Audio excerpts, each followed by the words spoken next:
Hello everyone, Sunday স্পেশালে আজকে আমি বানিয়েছিলাম দুর্দান্ত স্বাদের এই পেপার চিকেনের রেসিপিটি। প্রথমে চিকেনটা ধুয়ে কিছুটা টক দই আর গোলমরিচের গুঁড়ো ভালো করে ম্যারিনেট করে নিয়েছি।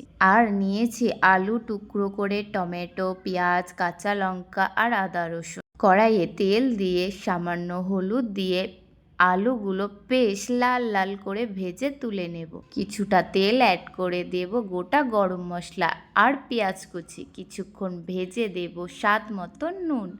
এরপর আদা রসুন পেস্ট দিয়ে কিছুক্ষণ নেড়ে দিয়ে দেব কেটে রাখা টমেটো। আবারও বেশ কিছুক্ষণ ভেজে দিয়ে দেব হলুদ, লঙ্কার গুঁড়ো, ধনিয়া গুঁড়ো আর জিরা গুঁড়ো। বেশ কিছুক্ষণ কষিয়ে মশলা থেকে তেল ছাড়লে দিয়ে দেব ম্যারিনেট করে রাখা চিকেনটা। কিছুক্ষণ কষিয়ে দিয়ে দেব স্বাদ মতো চিনি।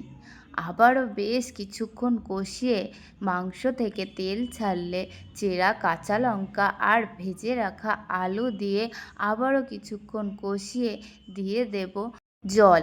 এরপর ঢাকা দিয়ে দেব।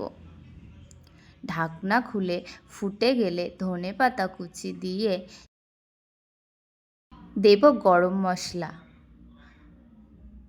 কিছুক্ষণ ফুটিয়ে নামিয়ে নেব। সো রেডি গরম গরম ভাত, সাথে কাঁকরোল ভাজা আর পেপার চিকেন। চলো খাওয়া শুরু করা যাক।